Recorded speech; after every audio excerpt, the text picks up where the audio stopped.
May gabis kong tanan. Amen. Nalipay ba ang tanan? Amen. Amen. So before na magsugod o giskot sa pulo sa Ginoo, magkampo sa ta atong ipiyong atong mga mata dito ko itong ulo. Yes, hallelujah, Jesus. Blessed be your holy name, O God. You are the King of kings and the Lord of lords, Lord God.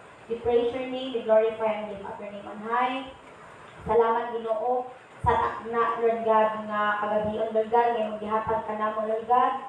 And Lord, karong Ginoong Diyos, ano ang paghisgot sa imong pulong. Salamat ikaw mag-diya sa imong alagad, nga Lord, I declare in the mighty name of Jesus, nga ang tanang pulong, Ginoong Diyos, ang magawa sa kumbaba, diliiyan ako kung diliiyan mo, Lord God. Salamat, Lord, mamuhat ka sa matagkinabuhi, matagkasing-kasing, karong kagabion, O God. Dalayan ka sa mga katapusan in the mighty name of Jesus, I pray. Amen. So, karon na kagabion, atong pag-arisgutan ang about sa tuang faith. Sige na, faith. Kung mayroon kang faith, ang atuang pagtuo. So, faith seems like basic tayo, no, sa itong mga Kristohanon. Mayroon ta siguro nga, ay faith, pagtuo. But, dili na ito ika-deny nga even though we are Christians, still, pagpistingan na itong mga pagtuo, matarong kita usahay. Amen ba? Amen. Usahay, imbis nga ang atong approach sa isa ka problem, faith, ang atong gi-approach is doubt. Would you believe in me? Tinoon yun. Kaya basta tistingan na ganin na atong pagtuo, imbis nga mas mutuo ta sa Ginoo, ngano mag-double man hinon ang ato ang pag-doubt. That is true to some Christians. Kaya po mga ubang mga Kristohanon, excuse me. Na po ubang mga Kristohanon nga they stand still and stood steadfast sa ilahang mga faith sa buhay Diyos. So ang ato ang verse makita sa Hebrews chapter 11 verses 1 to 6. So kini kanina sa screen, Hebrews chapter 11 verse 1. This is the kanapitang simplest term, simplest description of what faith is. Kung sa gingon diri, gamay siya ko lang masahod. Now faith is the substance of things hoped for, the evidence of things not seen. So, ang atong mga pagtuo, mauni siya ang ebidensya sa mga butang nga dili nato makita. This is our confidence as Christians. But oftentimes, we forget this, na naa di ay tay power, naa di ay tay authority nga gihatag sa Ginoo sa atoa. This is the only assurance nga naata diha sa Ginoo. Ang atong pagtuo mo'y atong kasiguraduhan diha sa Ginoo. And you know what in the Bible? Abel and Enoch, tungod silang pagtuo na himaya ang Ginoo sa ilahang mga kinabuhi. And I am praying na kita as Christians sa tuang pag-walk diha. Ningon ba ang Ginoo sa pulong, we live by faith and not by sight. Sa tuang pagsunod diha sa Ginoo, may we live by faith because we want to please God. May we live by faith because we want to please God. So I have a question here. Despite sa mga circumstances or sa mga problema nga naata sa atong mga kinabuhi, will you still choose to believe in God and have faith in Him? Will you choose to believe in God and have faith in Him? Despite nga opposite ang ginaingon sa imuha sa circumstance. Despite na kanang nga problema naa sa imong atubangan karon, opposite ang ginastorya sa imuha. Instead of believing God, instead of having faith in God, instead of having confidence in God, ang ginasturya sa imuha problema, ayaw. Pag maka-encounter ka in ana nga problema, will you still choose to believe and have faith in God? Mauna ang great nato nga desisyon nga buhaton as Christian. I believe. Because there are often times na ating mga ginagmay ang problema, yes. But, unsaon na itong mga problema nga dinagko na yun? Nga maka-test yun sa tuwa nga. I-test yun ang atong faith. Mutuo, musalig pa ba ka sa Ginoo? Bisan ingon ari na ang nagtabo sa imo ang kinabuhi. So, tag-ingon din next slide. So, maghimo ta og kana i-spot na to ang difference between wish, dream, and faith.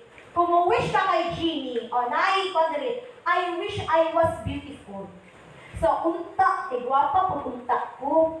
Maningon din ang Genie, shh, it is done. Hindi pa gwapa na daw siya.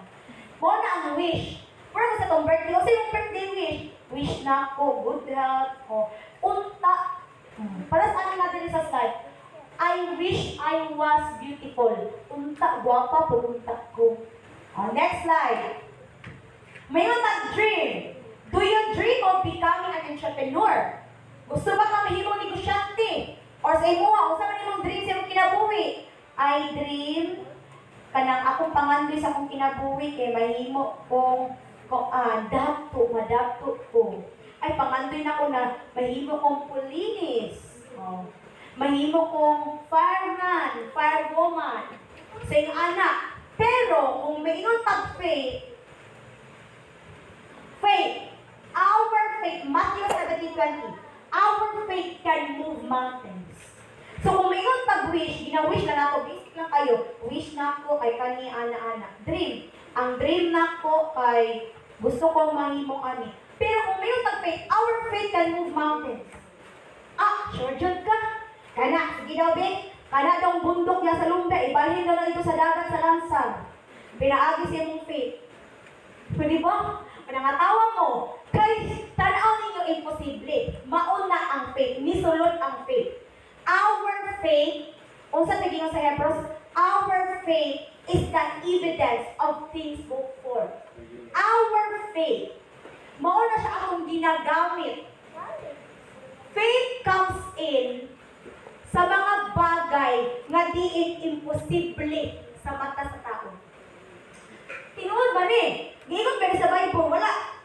Ingon sa Numbers chapter, basta ingon sa book of Numbers, God is not like us.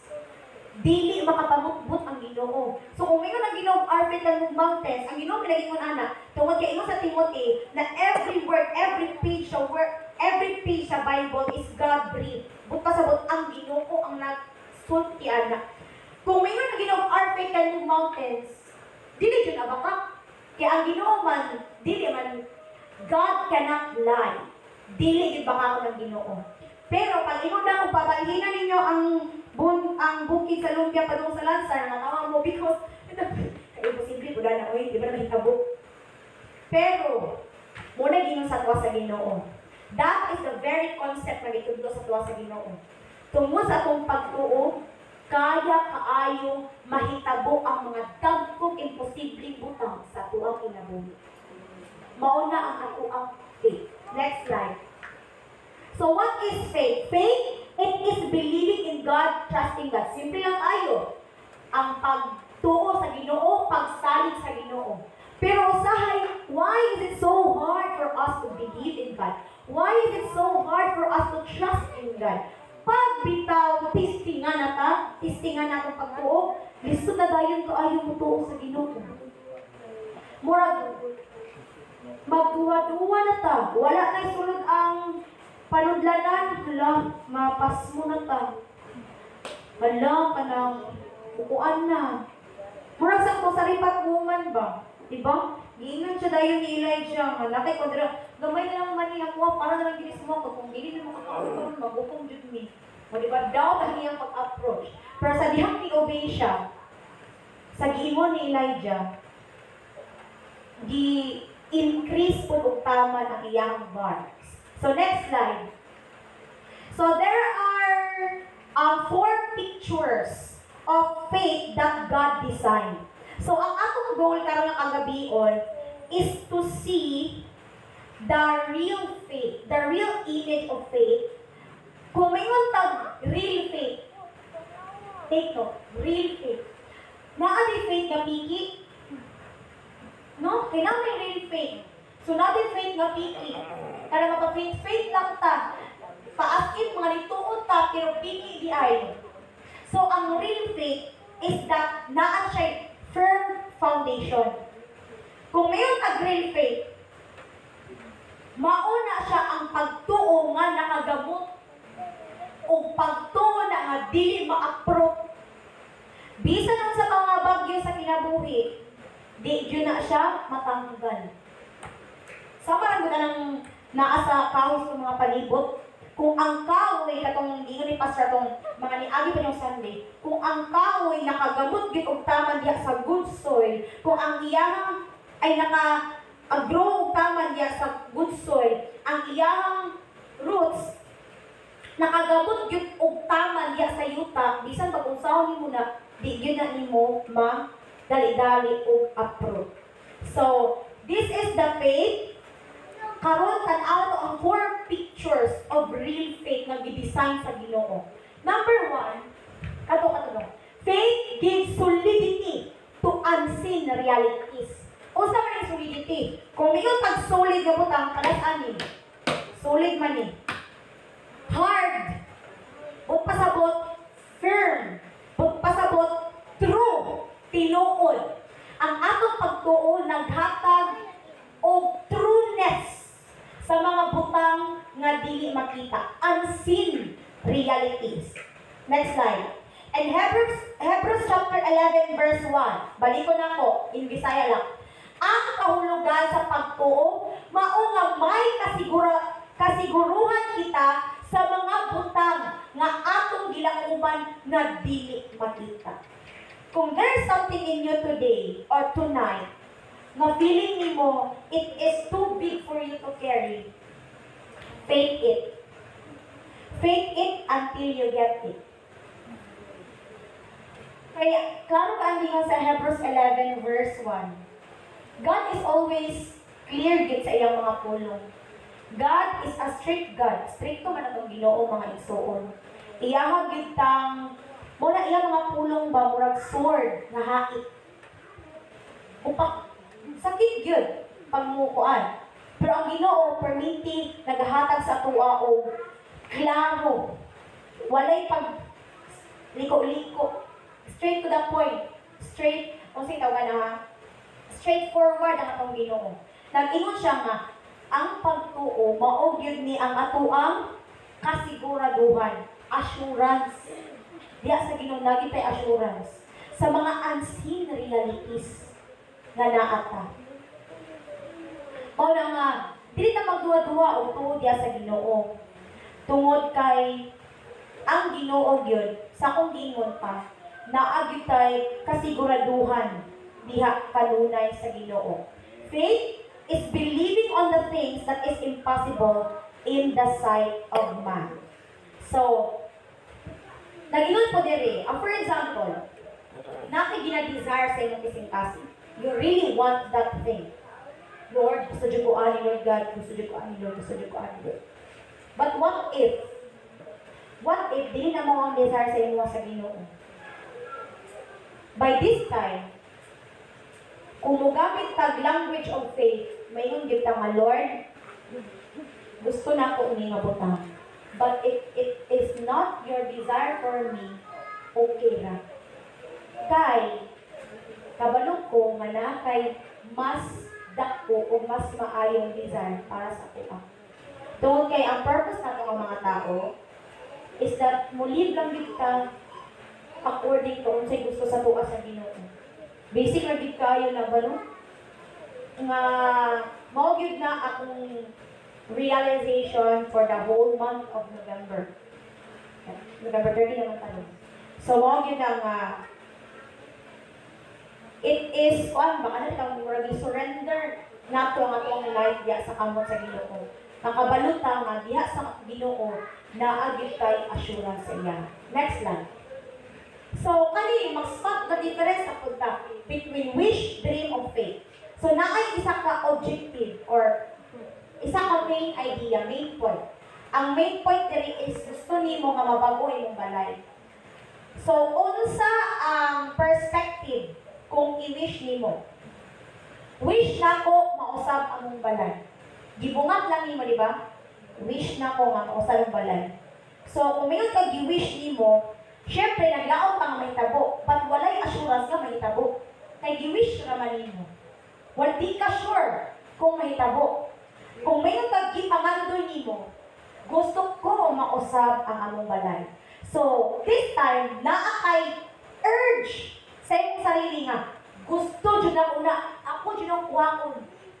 Pero, kung nasa imo nagating pagka kung saan kahak nako, wala pa kay prior plan kung saan yung pagkuha, pero gusto nimo. Di pa nga dream mo, because you dream it. But, when you use the language of faith, I believe na mausab among balay kay ang Ginoo ang magtabang kanamo sa among pagpaningkamo. Kung wish ka, walay assurance. Gi-wish nimo, gibukat lang nimo. Wish nako nga mausab among balay. Wish lang. Wish lang nimo. Di-dream, di-pangandoy na nimo. So, namin urge sa imo nga, gusto jud ako na, unsa kaha akong buhaton. But take note, unsa kaha akong buhaton. Hala, maning kamot, trabaho wani, nga itong buhaton. So, mga gina, syempre, kung na kay dream, maning kamot, for example, dream nimo nga, dream nimo nga mag-honor. Hala, maning kamot, study, hindi ko matulong ani, dapat should be perfect. Ano, permiti ka self-centered, kumbaga. Pero when you use language of faith, I believe na nituo ko na mausap ang balay. Kay ang Ginoo magtabang kanamo sa among pagpaningkamot. Nituo ka na faith. Nituo ka sa Ginoo, so faith. Na ang Ginoo magtabang sa imuha na action. Magtabang ka namo, so involved na ka sa among pagpaningkamot. So but pasabot, we will put our faith into action. Kaya di ko na pwede nga, tuod yung mga perfect ko ana, ilang usarin ko po. Pagkauma, nag-quiz, faith yun. Wa, na-zero kayo mo ka study. Mula faith without action is dead. Mula partner gina-permente, faith o action. Kaya diha sa in the middle of that, ang Ginoo mabuhat gid sa tuwang kinabuhi. Next slide. Number 2, second picture of the faith that God designed for us. Faith gives acceptance to what is difficult to understand. Kani. In your life situation, lisod na kay sabton, mutuo ka ba ka? For example, sa amuha. So, sa'yo man dyan kayo na wala kang papa, no? Grade 5 pa ko. So, makapagkalag ko, Lord, nga naman na sa'yo kaayo ng may kuha ang papa, unsa na lang akong pag-eskwela, ang mo panginabuhi, magunsa na lang ni. But, I believe na we failing enough. 9 years has passed na good. But still, we are here. Tuhog yapon sa Ginoo. Og nabuhi mi. Opo di mi gutomi. Kung unsa ang among gi-enjoy sa una nga napa among papa, we still enjoy it now bisag wala na siya. It may seem impossible, no? Kay unsaon na lang kain ni mama nga mayon ta nga lang unsaon na lang kain ni mama no daw ni gamit na anak. Pero tungod sa faith, tungod kay naa ang Ginoo sa among kinabuhi, we still enjoy more than pa sa kung unsa ang among na-enjoy sa una. So, ingon ana ang work of faith. Mo na nga, pangutan ta, bisan ba magiging masabtan ang imuhang, bisan di na ba masabtan ang imong sitwasyon, mutuo ka bagyapon ka sa Ginoo. Di ba? O katong para sa akong example, Lord, kung saon na lang mali, so nahadlok me. Banagid fear. But, mga igsoon, be mindful sa fear. Because you know what is the meaning of fear? Fear stands for false evidence appearing real. But pasabot, ang noun sa fear, murag tinuod, appearing real, pero dili tinuod. Beware ha? This is false evidence. But nga ebidensya nga nagpakita sa imuha or nga iyang picture murag tinuod. Pero dili tinuod. It appears like mura siya tinuod. Pero dili gyud siya tinuod. Mao na nga beware ta na. Kay usahay ang atong approach kay fear. Pero ang Ginoo nag-ingon, God has not given us the spirit of fear, but of love and of sound in mind. Mo ginagihata sa tuwa sa Ginoo, dili kahadlok. Kay kanang kahadlok, dili na iya sa Ginoo. Iya na sayawa. Para dili ta motuo sa Ginoo. That is the opposite of faith. Fear. Maunay approach, maunay atake sa atua sa yawa. Mahadlok mayroon ta, imbis nga mutuo ta. Mauna nga, beware ta. And according to Numbers 23, chapter 23, verse 19, mo niya kung gingon. Mo niya ang gingon sa Ginoo sa atua. Nga kung gingon nga ganina nga, ang Ginoo di sama sa atua. Ingon diri, ang Dios dili tawo. Busa dili siya mamakak. Dili siya anak sa tawo, busa dili mausab iyang una-una. Bisan unsay iyang isaad, buhaton gayod niya. Mosulti siya o nahimo kini. Ingon ana ang Ginoo. Dili gid mamakak ang Ginoo. Mo ginatubarugan. Bisan pag imposible na kayo ang nas kung atubangan, ato gibutang i-remind nato kanunay ang pulong sa Ginoo sa tuwang kinabuhi. Nga dili bakakon ng Ginoo. Kung feeling mo sa iyong kinabuhi, murag wala namang ko'y future. Pero Jeremiah 29:11, I will give you a hope and a future. Dili mamakak ang Ginoo. Kana i-remind din na kanunay. And kung kisa to naka-attend sa Sunday school at mga niaging Sundays, my topic is serve through prayer. Nag-ingon dito, beware, be very careful not to communicate with your problem. Because the more you communicate with your problem, the more it will inflate. Kung kanunay ka nga, kuan mo na ang problema, kana bitang gina-communicate, gina-istorya yung problema, ginapaunggayunan yung problema, samot nga mo dako ang imong problema. Kung naka problema mo ron, saan na lang magpamit mo, asan mangitag kwarta, asan mangitag bugas, ano yung tarmin, musamot na kadako. Imbes, wala kay bugas na inyong problema, hindi mo na mag-asa ng mangitag kwarta, asan mo mumutang ani, daghan na yung kayo. Munang, be very careful not to communicate with your problem.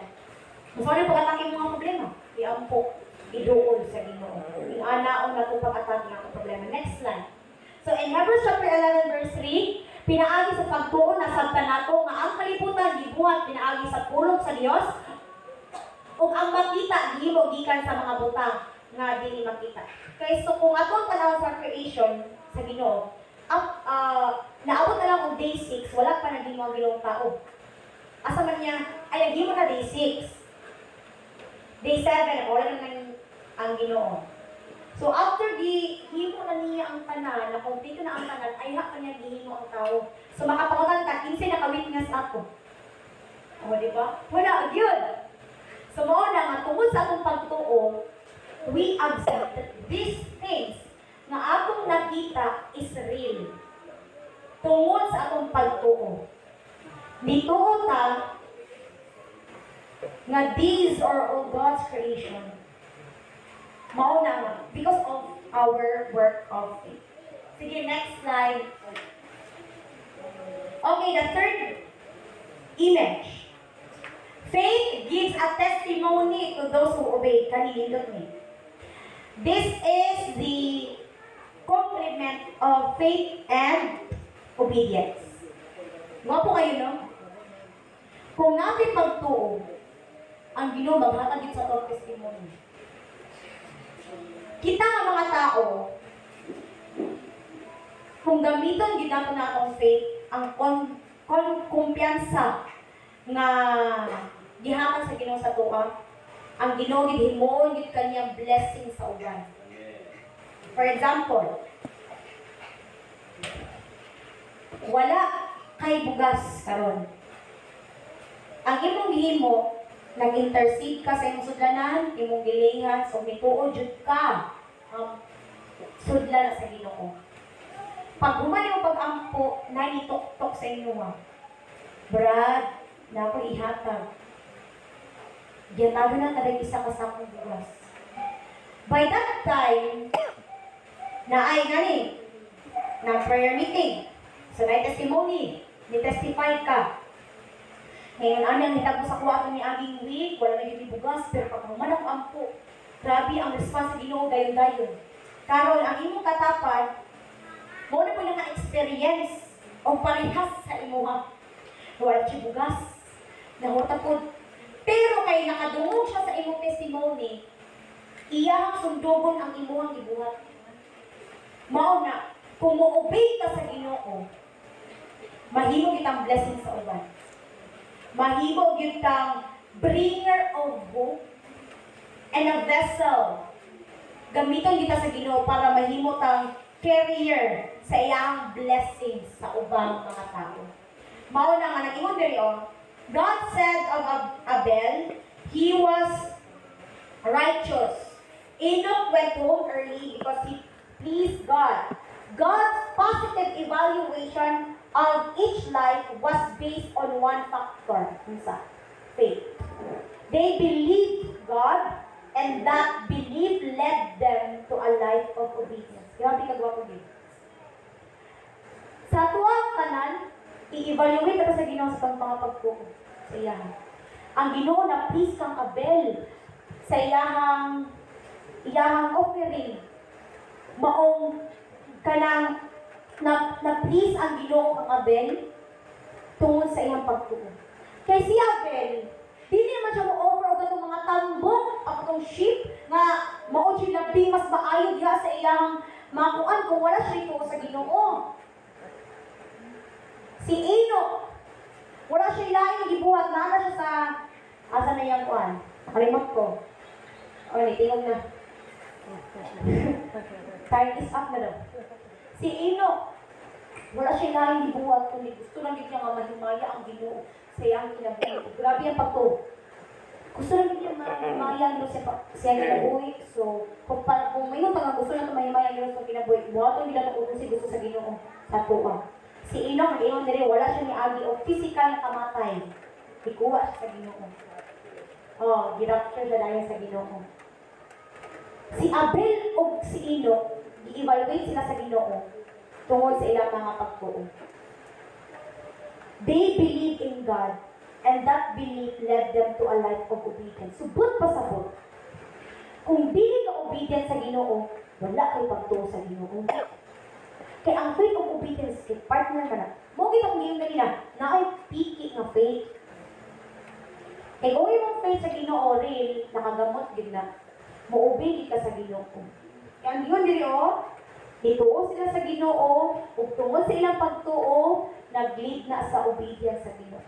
Kung mutuo ka sa Ginoo, kung natin faith sa Ginoo, mo-obey kita sa iya.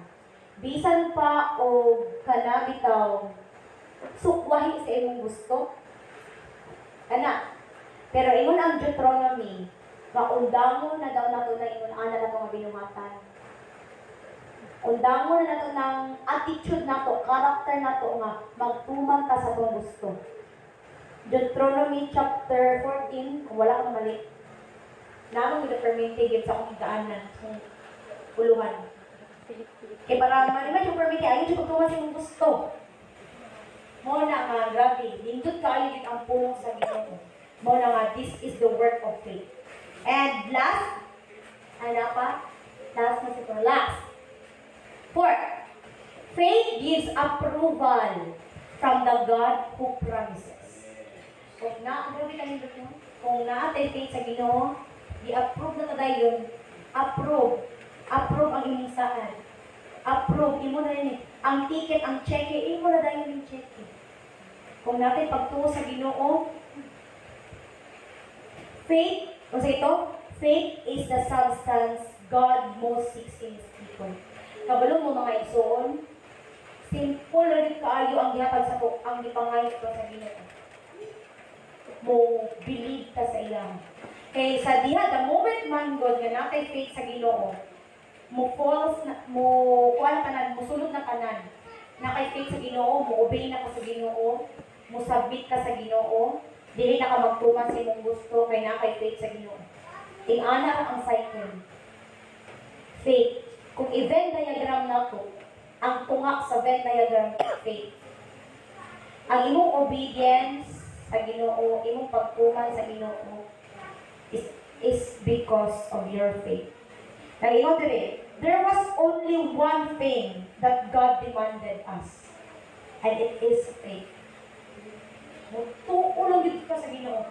Sige, ang ginang sige sa to, tuuhi lang yun ko, tuuhi lang yun ko, tuuhi lang yun ko. Bisag, imposible na kayo, wala na ko kasabot, Lord. Ang Ginoo, tuuhi lang yun ko. Lord, kung saan naman yun, Lord, sa kinagin kayo mo, tuuhi lang yun ko. Maurag yun ang ipangaistuwa sa Ginoo ko mga iso. Kaya sa ito, sa lihang mo to na sa Ginoo, gi-approve na sa Ginoo ang saad sa tuwa. Ang iyang saad sa tuwa. Maurag yun, very key to success. Faith.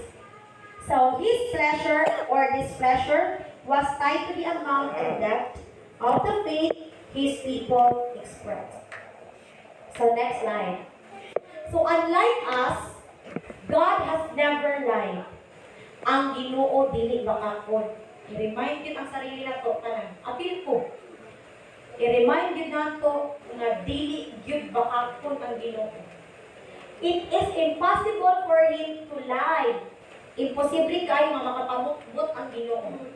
So, when He makes a promise, believe Him. Kung maghimo galing saan ang Ginoo sa imuha, believe, tuuhin na. Act on that promise. What is your act? It is your act of obedience. Ang Ginoo maayong gracious ang Ginoo sa tuang mga kinabuhi. Pero ato gingon nga ito na to pasubraan nga mga kita mga nagba. Kaya makonsensya sa sana ta nga maayo kay Ginoo sa kinabuhi pero lahi akong ginahatag sa iya. Kung sa ginahatag sa Ginoo sa ato sa Ginoo mo pud i-give back sa iya. Mao na nga kung naisad ang Ginoo sa naagisaad, I really know na naisad ang Ginoo sa tuwa mga igsoon, act on that promise. And then know a smile causes God's unseen face. Kung naunaan lang gid nato kanunay nga kung mutuo ta, nalipay din ang Ginoo sa tuwa.